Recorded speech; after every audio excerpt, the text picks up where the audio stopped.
Welcome, everyone. This is Philip Pravda back to you at the It's All Been Done Before podcast. Welcome back, everybody.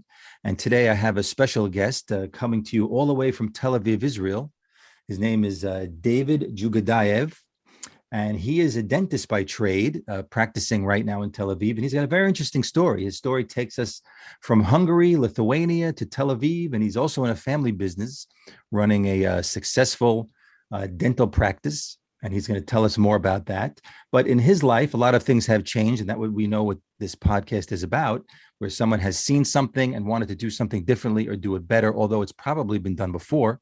And he's going to tell us all about his story, about how his dental practice has changed and how he's decided to help other dentists in doing something. And he'll explain that to us right now. And I'll introduce him. And here he is. Hello, David. How are you? I'm great. Thank you very much. And thank you for having me. Yes, thank you. Thank you for coming. Thank you for being here. And so tell me, so you said you got involved and obviously you went to dental school, but that was not even where you live right now. That was in another country.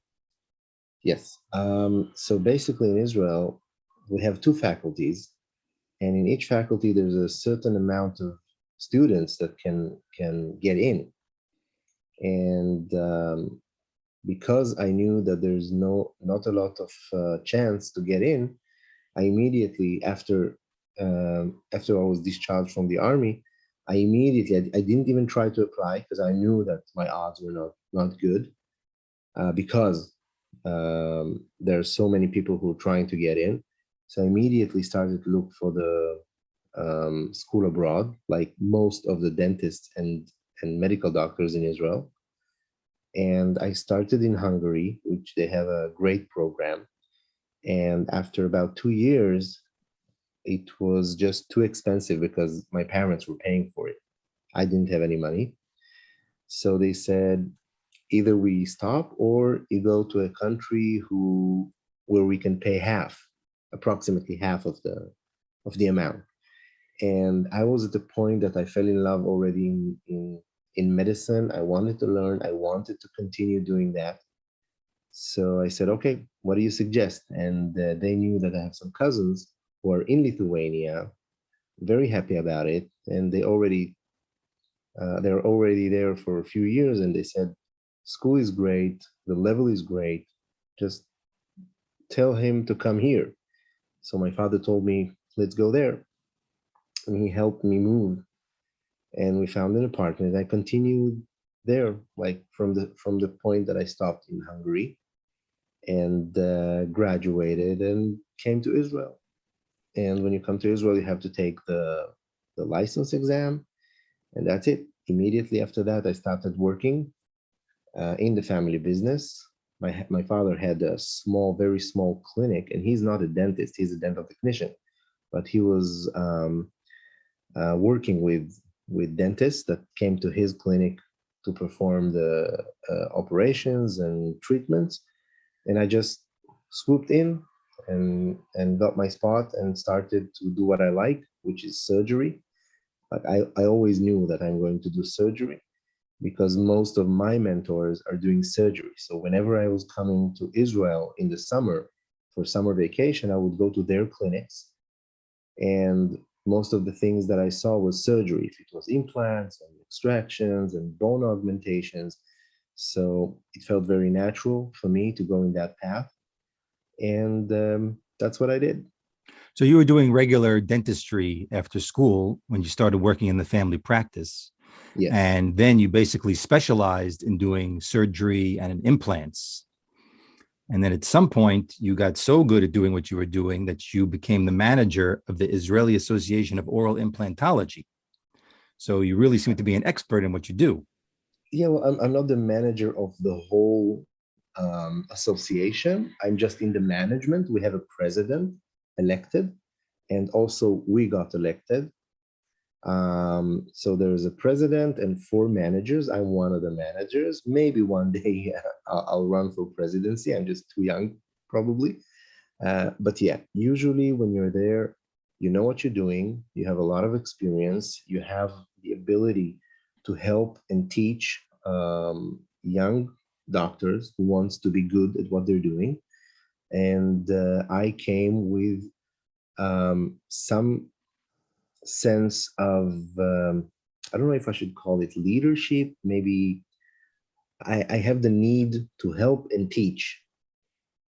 So that was I was that this is what they offered me. You can help teaching, and we started January. Like I was elected a few months ago, and we officially started January 1st, 2022, and immediately I got some roles, like you're going to be part of the system of education, that we have a course that is teaching from zero how to do surgery and dental implants.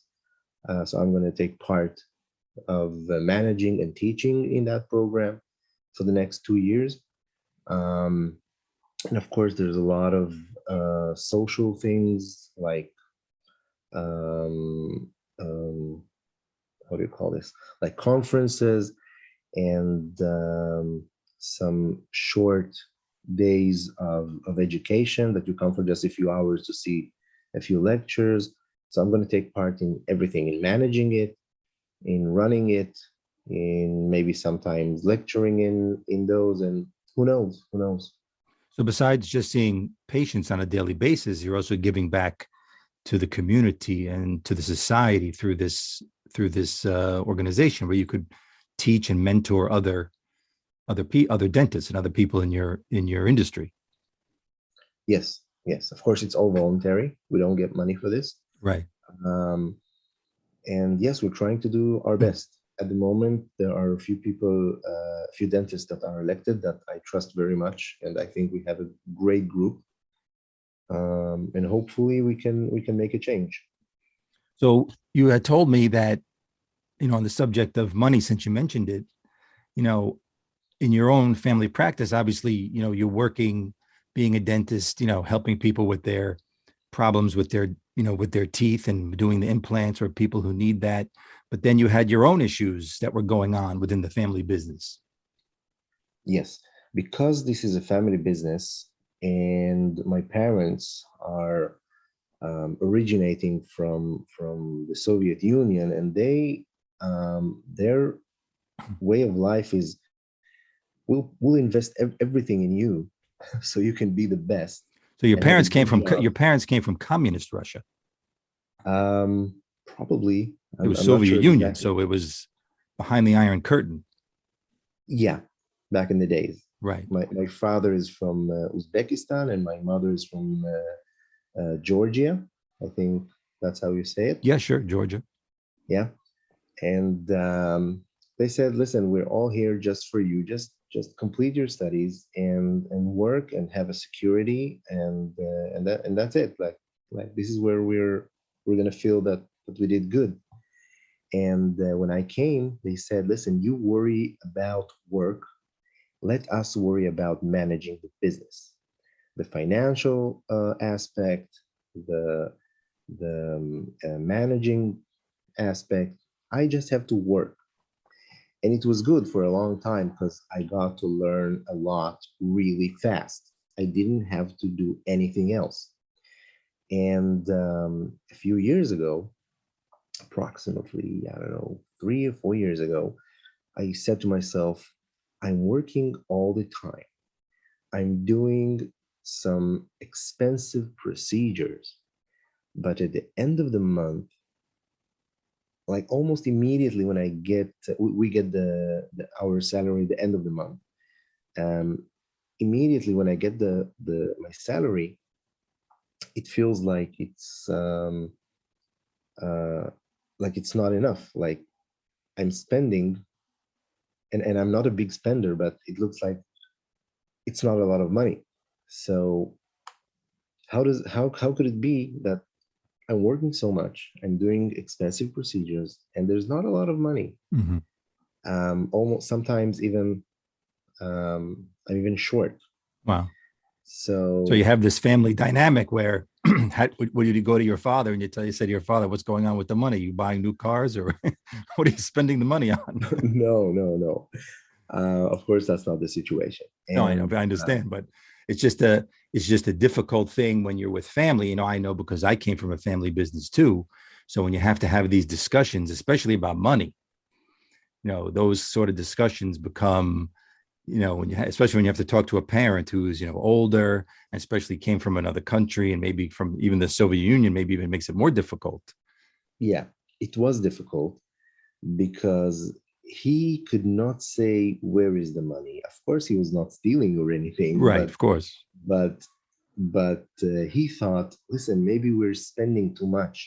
Maybe we're buying, and I'm like that. I like to use the best and the most qualitative products that I can use, because when you put the best implants, the best parts, and when you do a good job, you're not going to see problems from this patient for a really, really long time. And I knew that. And he said, let's cut down the expenses. Let's buy something that is not bad, but not the best.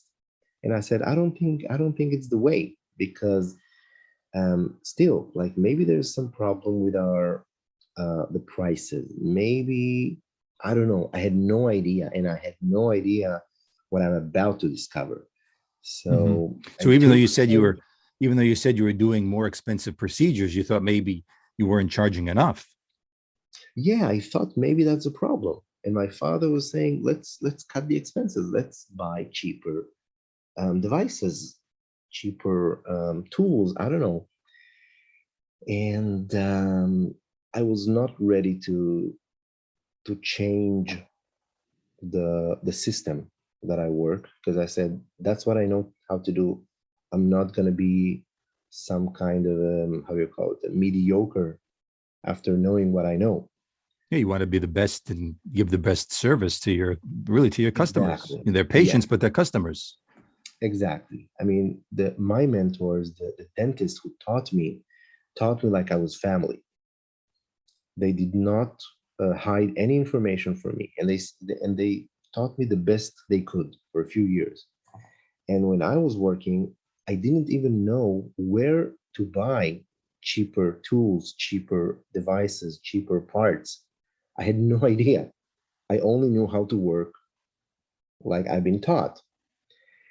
And I took my how to call it, from the accountant. I took the paper, like, that says how my business is doing.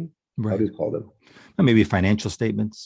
Yeah, some end of the year financial statements for that are going back 2 or 3 years, and I show them to some friends that are really, really, let's say, they are rich, they are good businessmen, and but they're not in the dental business. And when they saw the numbers, they said, yes, you have some kind of a tax problem, that it couldn't be that you're paying so much tax. Oh, So I started to look it up, and it took some time. And then, like, in the middle of the COVID pandemic, when we were stuck at home, I decided, okay, maybe it's the time. So I went online, and I started looking for who can help me with that. What kind of a business consultation I can get. And don't forget, it was tricky because most of them want to go to your business to take a look at your computer to see the numbers. they want to go through everything. Yes, and my father, he was like, no one is gonna sit in our on our computer and see the information, because it's private and it's ours. So do whatever you want outside of the clinic. And I had to work with that. So he doesn't he So, doesn't want any consultants to come in, even yeah, though that there's some issue, and you already know from one person at least that says yeah. you have a tax issue here. You're paying too much in taxes. Exactly. And my father didn't know that it's going to be in tax, and I will explain it in just a moment. But um, he said, do whatever you want outside of the clinic. No one is going into my numbers. Not that he had something to hide, but he thought this is very private. No one needs to know about it. And I was looking for some time, and one day I saw this video of someone who's explaining something really interesting about tax. Like, you're paying a lot of tax. So I went to his website. I bought about a 1 hour lecture of him that the title was Tax for Self-Employeds. And it was really cheap. When I say cheap, in dollars, I think it was $30, something Wow. like this. Sorry. And I watched it for an hour and 15 minutes. I don't remember. And I was shocked.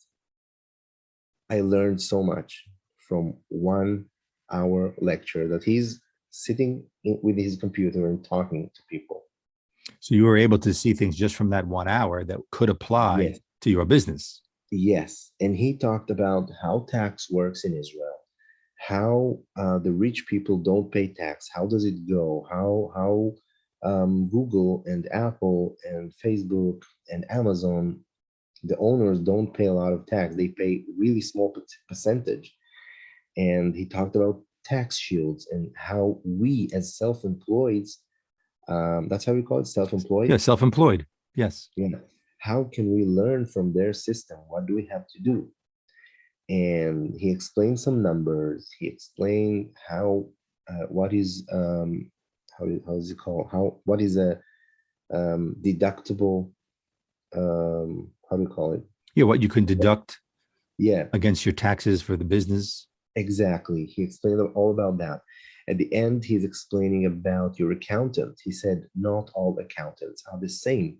Their main job is to make sure that you pay your tax, and the IRS, that's how we call it in America. Yeah, we have the IRS. You have the IRS. How to make sure that the IRS likes you and they know that you're a good person who pays your tax. And he said, but the things that you get extra from a better accountant, which is supposed to be a good accountant, is how to reduce the tax. Right. And not everybody has the time, or wait a second, it was pretty noisy. Not all the accountants have the time or want to do the effort to teach you, because sometimes they don't care. They have enough work. So at that They don't. time, did you think that, because you said you had an accountant, so did you think that maybe you just didn't have the correct accountant for the type of business that you were running? I didn't know that at the time, I did not know that we don't have a good accountant, because this accountant working with my dad for 30 years, I inherited him. Uh-huh. So when I called this how do you call, consultant, and I talked to him on the phone, I said, okay, this is the story. I'm a dentist. This is what we do approximately. I work with my dad and my mom. It's a clinic. And do you think you can help? He said, listen, you're going to pay me for the first hour that I meet you. And only if I will help you save money, then you pay me. I said, sure, that's a win-win situation. If he's doing his job, I don't mind paying. And he said, you're not going to pay me just so I can help you save 1,000 or 2,000 shekels. He said, we're going for some bigger money, for like 10,000 or 15,000. And I said, listen, if you do that, I'll pay you all the money, like in cash when we do that. So this was the person that you saw. You said you saw a YouTube video of his. Yes. So you were able to get in touch with that same person. Yes. From YouTube, and then he has a performance-based payment schedule where he doesn't get paid unless he's really helping. Yes, exactly. So that's very good. I have nothing to lose. Yes. Right. So we met at his office. Not at his office. He's using a shared office, like WeWork, but something like else. a WeWork. Mm-hmm. And he was taking all the papers. He was looking at the papers and started laughing, like in the first 5 minutes that we were sitting there. And I said, why are you laughing? And he was like, you're going to pay me. And I was like, great. You saw right away he could save you money. Oh, yeah. He found some big mistakes. And when we went through a process that we learned about the big mistakes until the smallest ones. Wow. So, and how long have you been working with him now? We basically, we finished all the process of learning and making the changes around August last year. Mhm. And this took maybe just a little bit than 8 or 9 months. And he said, like, you paid me, but and now we're in touch almost every week. But even when we're done, we're gonna be in touch because you can text me, you can call me. Because he said, I'm doing it for 20 years. And what I learned that when my let's call it students are learning, usually after a year or two, they're becoming professionals in their own business and they can teach me stuff. So he said, whenever you find something new, you're going to feel the need to call me and say, listen, maybe you didn't know, but you can also do this and that. And Mhm. he said, it happens all the time because I'm not a dentist, you are. And now when I'm changing your mindset, that's how you're going to work from now on. And he was right. So That's he the thing. became now like an advisor that you could reach out to Exactly. And he as said, a I don't mind being in touch. You don't have to pay me extra. If you have a question, ask.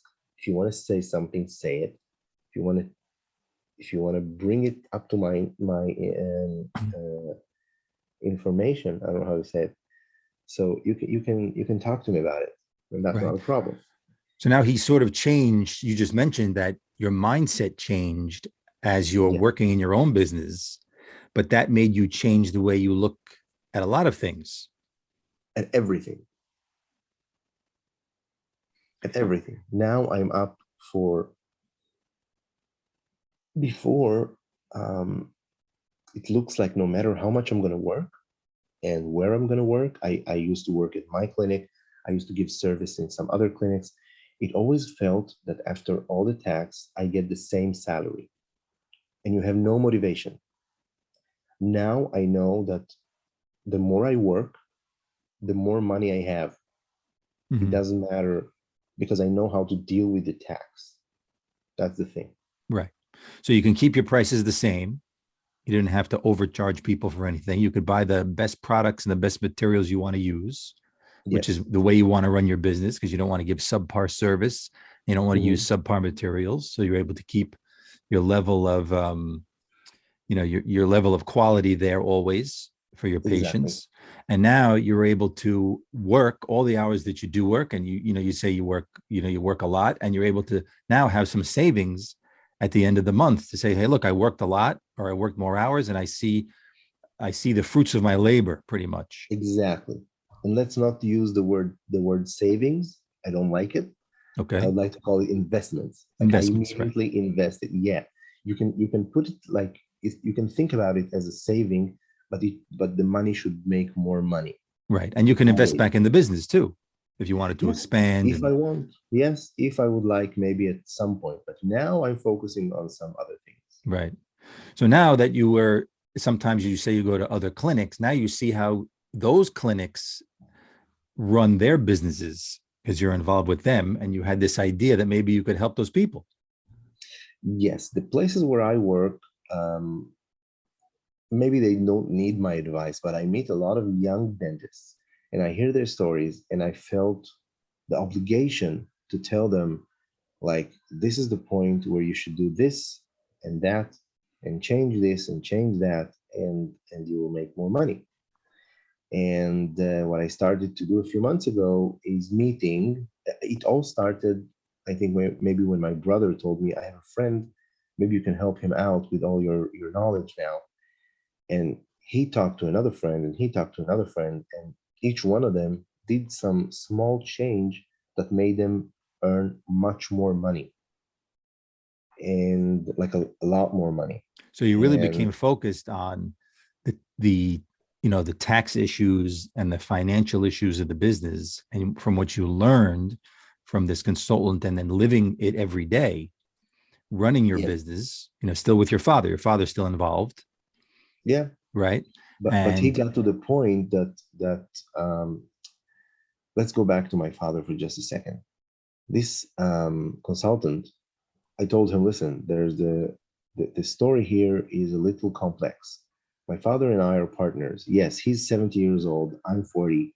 I have my mortgage. He doesn't have a mortgage. I have small kids at home, and all his kids are out of home. Either we're dentists or my sister is the teacher.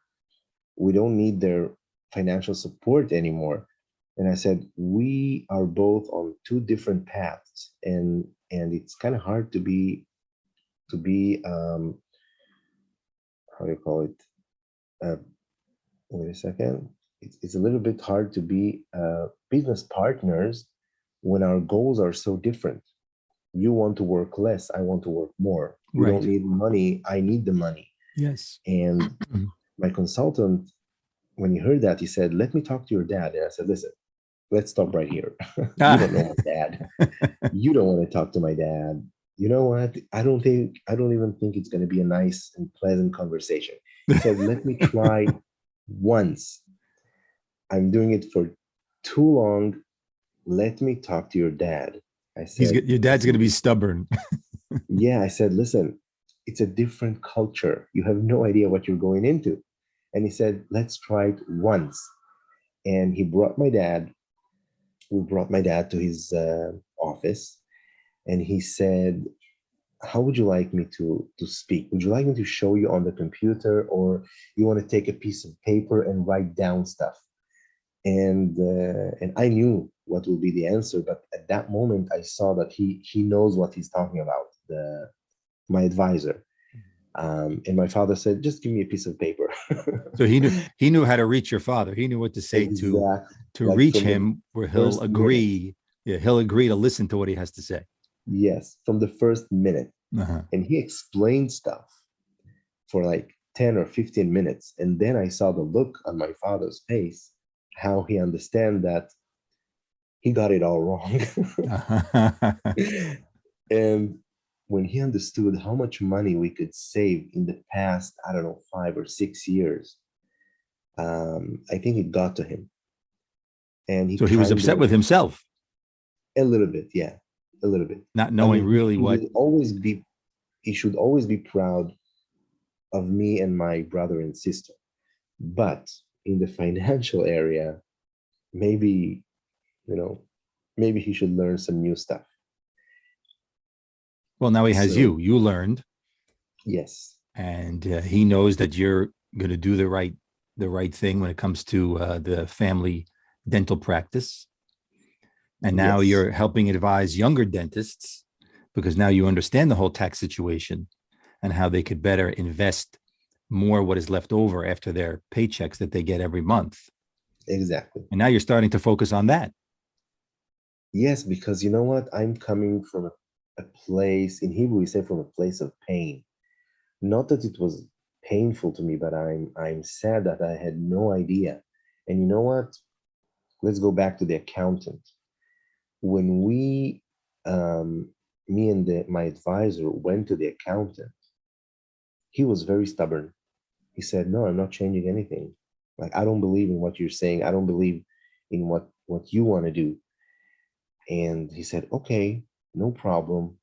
And we went out, and we immediately continued the meeting, me and my advisor. He said, listen, I tried to come and not to tell him what to do. I just asked, why not to do this and that? And you saw his reaction.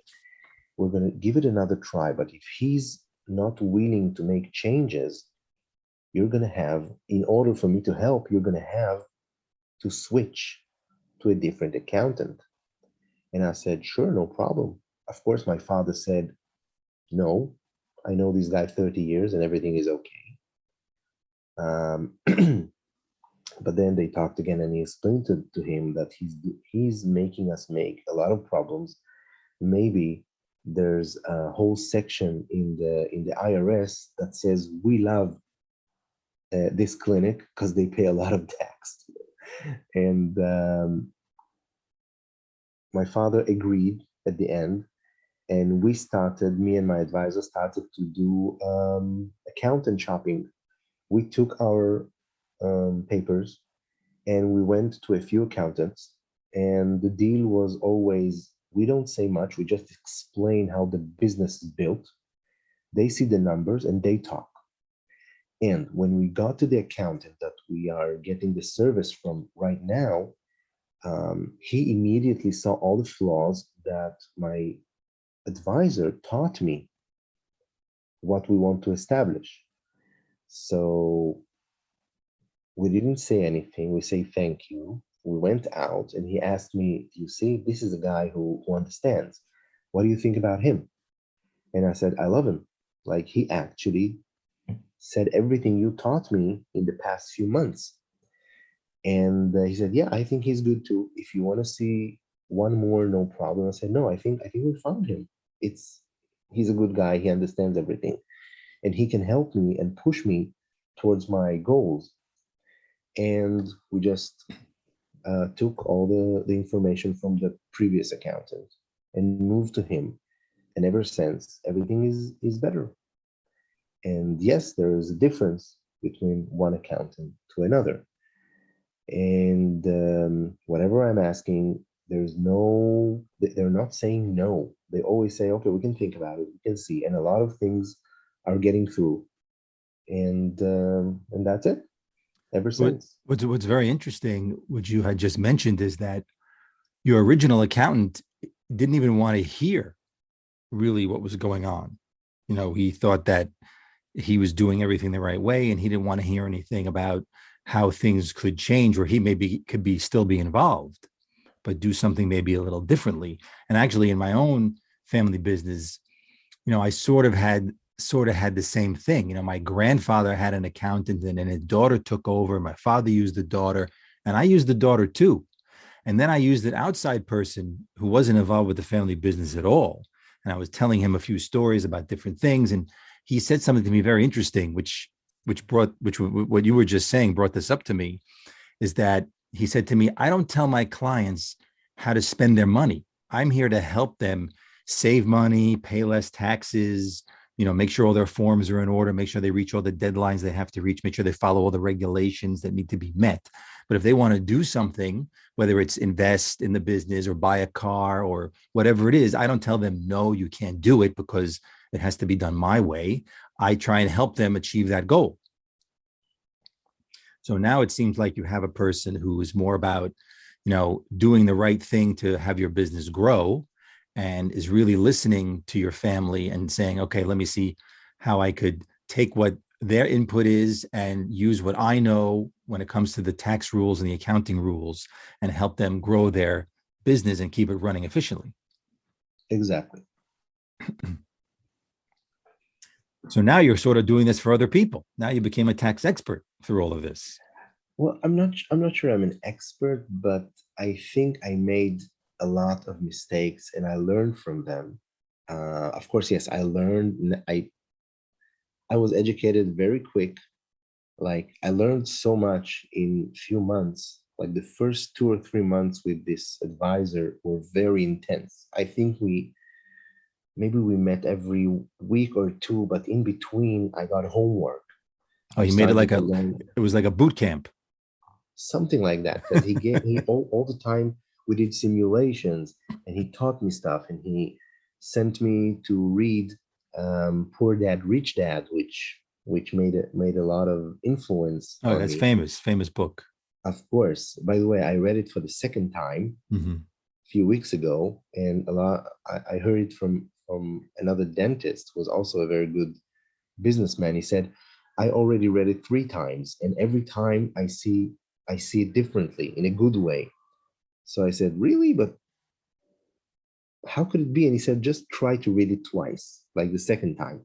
And it does make a change. It's a whole new story. Right. And I can't wait for the third time, probably next year or 2 years from now. You see something different each time. Yeah. And especially as you progress in business and you implement some of those strategies. Exactly. Then you say, oh, I did that strategy, but no, here's another one maybe I could try out that I haven't decided or haven't thought about, doing it. Maybe not even a strategy. It's the complete change of your mind. It's a different way of thinking, not only about the business. It's about everything. So you said now you're sort of mentoring younger dentists. Yes, who may or may not be in their own practice. Maybe they're young, so maybe they're working for somebody else. Maybe they also have a family business, some of them possibly. So how are you helping them change their minds so they don't, sort of take years? I mean, you went into a family business, so it was already running. So they might want to start on their own, but how could you show them that they don't fall into the same pitfalls that you found out about? And luckily you found about them when you did, because you don't want it to be too late and then there's no business at all to save. Because I love to teach, and my clinic is basically open for everyone who wants to learn or to see, or just to see the way we work, not even a specific thing. So when I came to this, that I want to teach, what I did with those dentists who I met, I took a white paper and I started writing and making diagrams to explain how the tax works in Israel. How can you reduce your tax? And at the end, I'm talking about some investments, some retirement investments. And then I decided I should make a presentation because I always write it down. And it came down to that in my mind, I said, how can I explain it? Not that it will fit just for dentists or for people in my profession. I said, if you will look at the presentation that I give on the lectures and on the webinars, you will see that it starts from the basic, how tax works, how can you reduce the tax, some other explanations, just a little bit of my experience, and then about some retirement investments, and that's it. It's something very basic that no one is taking the time to show us. It's a basic information that everyone who has a business need to know. Some know it, some know parts of it, but no one gives the information in that way because they don't teach us in the university. There's no course when you want to open a business. The government don't say, okay, you want to open a business? No problem. Go online, take a look at that lecture, maybe then answer some questions to see that you understand. No one is doing it. They just throw you in the water. And I think this is the main reason why a lot of businesses are opening and closing in the first year. We have that here too. I mean, small businesses, many of them start, but the vast majority don't make it at exactly. all. Most of them go out of business. If someone would sit with them for 2 or 3 hours and teach them all the basics, how things should work, you think that they still would be closed? Like, what percentage would stay alive after this information? Well, people should do obviously their own, now with, the internet, you could do your own research on a lot of things, but a lot of people don't know where to go. They don't know where to look. They don't have a mentor. They don't have an advisor. They can't afford to do it. So I'm going to add something to what you just said. A lot of people don't know even that they should check how to run a business. No, you're right. You're absolutely right. Because everyone think, okay, I'll open a business. I have some money. I'll take this place. I'll order this. I don't know. Let's say he want to sell, I don't know, fruits and vegetables. I'll order fruit and vegetables, and that's it. I'll sit there all day and I'll sell. This is not how you do it. That's called running a business by the seat of your pants. Yes. That's what it's called. And a lot of family businesses start that way, when they're family run. Maybe it was good 20 years ago. Yes, years and years and years ago. Not now. Yes. My grandfather used to say, because being in the clothing business and retail, when he would open a new store, he would look at it. Of course, he knew the neighborhood and he saw the customers walking on the block, and he knew he had a nice taste level. He knew what he could sell. He knew what people wanted. But it was basically, let's take a shot. That's what it was. Let's rent the space, fill it up with clothes, get the salesman in there, and let's take a shot to see what happens. It wasn't like making, projections. What are we going to do the first year, the second year? In his day, there was none of that. You know what I like best in your story now? Yeah. That he said, let's take a shot. Yeah, let's take a shot. There was times that people could take a shot. Today, people have to understand if they take a shot and they fail, it will be very, very hard to recover. Yeah, they could be It's not homeless. like old times. Yeah, I remember in 1992 when I found the store on Fifth Avenue, which was, right next to Saks Fifth Avenue, across the street from Rockefeller Center. I mean, there's not a better location almost in all of New York City. So everything in real estate is location, location, location. 20 years ago or 40 years ago, and today, of course. But we found that store. We looked at that store. He came to a couple of meetings with the landlord, and that's exactly what he said to me and my father. He said, "Okay, I like it. Take a shot." That's exactly what he said. But it's an educated shot at that point. But it's still a shot. The Yeah, it thing was that still a shot. Luckily, it today, worked out, but it was of still a shot. course, of course, that's how things work back in the days, Yeah. and that was the normal way to start a business. Nowadays, at least here in Israel, you don't take a shot. If you take a shot, you probably lose. That's the thing. And the most important thing, what I said before, if you fail on your first shot, it's going to be very long and very hard to recover. Yeah. And I also think now, not necessarily the business that I'm in or you're in, but when it comes to the internet, that sort of leveled the playing field for a lot of people who wanted to get into business with a very low, barrier to entry. No big startup costs, no big inventory costs. People can go online and create their own personal brand. They could speak to people live all over the world for free. And you didn't have that, years and years ago. But of course, what you do, the internet doesn't take any effect because you can't get your dental work done on the internet. And my business, of course, the internet affects because you can buy clothes on the internet. You don't have to necessarily go to a store all the time. Yes. So how are these new dentists that you're speaking with about all their tax issues? What do they think about what you have to say? Do they say, "Oh, I never thought about that," or "I know about this situation," or "Can you help me more? Where do you direct me?" Well, I think most of them, if not all of them, all of the ones that I met were so clueless that they just sat and listened. And the thing is, because it's a lot of information for one cup of coffee, um, they usually remember one thing or two things that they recognize that they can do. And usually, after a week or two, I get this text or maybe a voice message that, hey, I talked to my employer. I told him and I explained to him what you explained to me. And usually, the employer doesn't know the information too. Let's talk about one good example that happened a few weeks ago. Um, in Israel, we have the how it's called, the VAT. What you have, the VAT, the Yeah, value added tax. yeah. And in Israel, when a business is buying from a business or someone is buying from a business, you have to add it on top. And I explained to this young dentist, you're going to get paid for like per hour. And the amount is, let's say, 180 shekels, which is not a lot. And I said, tell your employer that you want the VAT, in Israel, it's called ma'am, to be added to the 180. It's 17%. And he said, why? Why would he add the VAT? I said, because he's a business and you are working in his business, but you don't have a clinic. You cannot get the deduction at the end, but he can. So he's adding it, but he's Mhm. getting it back the next month.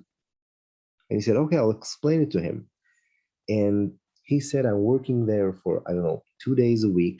And he made calculation after the employer agreed to add the VAT. He said, I did a calculation. I'm going to make extra 2,000 shekels a month. That's 24,000 shekels a year.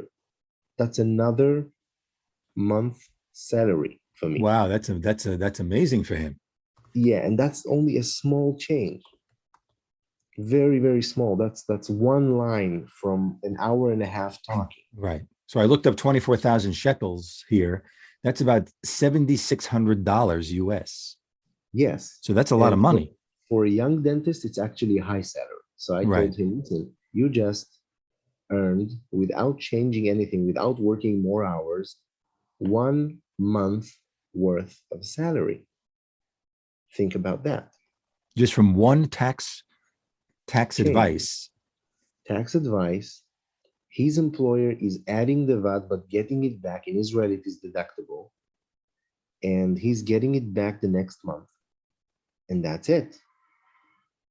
And I told him, explain to him, you are paying this VAT to the country, but you have no deduction. You don't have a clinic. You have no expenses to show. For him, you are his expenses. He's paying you the salary. And he told that to the employer. He said, I have no idea what you're talking about. Let me ask my accountant. And he asked me and said, listen, I agree. No problems. Wow, really amazing. Yes. Small, very small change. So now how do you see this manifesting itself into, is this going to become 25% of what you're going to do now? You'll do dentistry 75%, business advice 25%, or tax advice? Do you see yourself, do you need a special certificate or another degree in order to really give people advice? That's the thing. If I don't get a certificate or a degree, I can do that without taking responsibility, which is better. There's no rule that I cannot do it. At least in Israel, there's no rules. I can call myself an advisor, right? And no one can say nothing. And so I don't want to take any formal education. And if I will in the future, I will not take an exam and get a license. I shouldn't. I'm better off this way. And my plan, my business plan is I'm doing it now. A lot of it is for free. I'm learning the situation, but I already recruited an accountant, a tax advisor, which is something a little bit different. We have those two professions in Israel: tax advisor and an accountant, and pension advisor, someone who will sell pensions, right? And one more guy who's doing family financial management. I hope I'm saying it correct. He can Yeah, I help mean, the there's different family. ways: the family wealth management. Exactly. Family wealth management. Yeah. And I have them all. I don't pay them nothing now. I say, when you talk to people and they want to be your customers, they're yours. I don't want any cut out of this. You're not getting, that's not what you do. You're not getting involved in Yeah, that. but you're going to come, you're going to give from your time, you're going to give them the information. If they want to use your services, no problems. Mm-hmm. But at the end, I hope when the pandemic will allow us, I will make some conferences, like a day in a hotel, and everyone will give his lecture, and I will get sponsorship from dental companies. And I think that from sponsorship, I can make a lot of money. So this could really turn into another business. It really could be. You could build it up, I and you still could don't do. know what is the percentage, but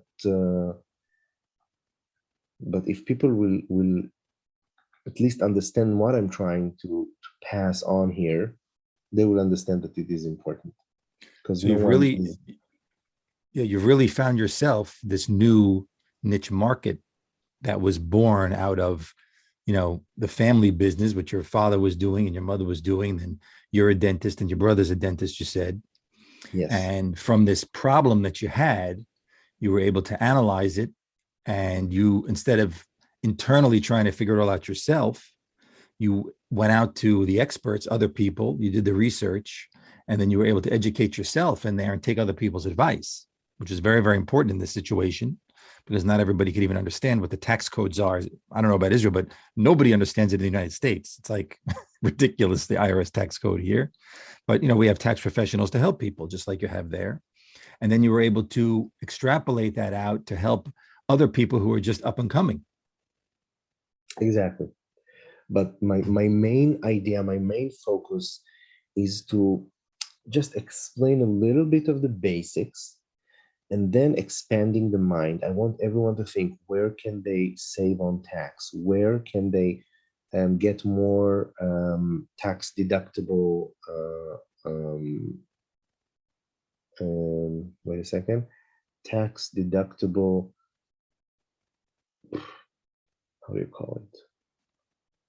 Like tax deductible transactions. How can they enjoy Deductions. more from the money and get more deductions because it's possible and it's legal? Let's say I give them the advice of, listen, we're dentists. Everybody knows we're going to have hearing problems in the future, but we have back problems in the present. So everything you do, like a massage, a shiatsu treatment, you give it to the accountant because it's fully deductible. And people have no idea. Some dentists go to some kind of treatment for their back once a week, maybe once every 2 weeks. It's a lot of money. It ends up as a lot of money. And this is something we can show because we're dentists. And Something you everybody would never knows. think about. It's like a hazard of the Yes, workplace. You yes. And know, I'm telling them, if my accountant can, and your accountant is saying, I have no idea what you're talking about, let's not do that. This is the time to think about a new accountant. right. This is the time, because if I'm doing it and there's no problem, who is he to say that it is not possible? Right. The Right. accountant is like your lawyer in front of the IRS. If he's saying, yes, no problem, let me put that right in, that's not of your problems anymore. It's him. And that's it. Wow. Very interesting. Very, very interesting story. So, you really, obviously you're not the first person to realize there's a problem in the business, but you took the initiative and you were able to work it out and make something really your own and expand it in a way that now you're really giving back to the, to the community and to the society for all these new up and comers. So anything you want to add, anything you want to say that all the listeners should know after they heard your whole story now? Yes. Always look for a way, keep asking, keep discovering. And I think the best way is to find someone with a business that looks like your own, like your business, and just discuss about some things. You should always know how your business is doing. Um, um, Wait a second. You should always know how your business is doing compared to other same businesses. And the last thing I want to say: always invest. The money is losing its worth if it's just sitting in the bank. Always invest it. It doesn't have to be high risk if you don't want to, but always invest. Make sure your money is making at least 2 or 4% a year. The money that you don't use, if not 10% a year. Um, I think that's in just a few words is what the muscle I'm trying to develop in the brain of all the people I'm talking to. Well, it's really a great message. And I appreciate you really coming on this podcast. I know we have a 7-hour time difference between us. So it's late where you are at the moment, not so late for me because I'm in New York.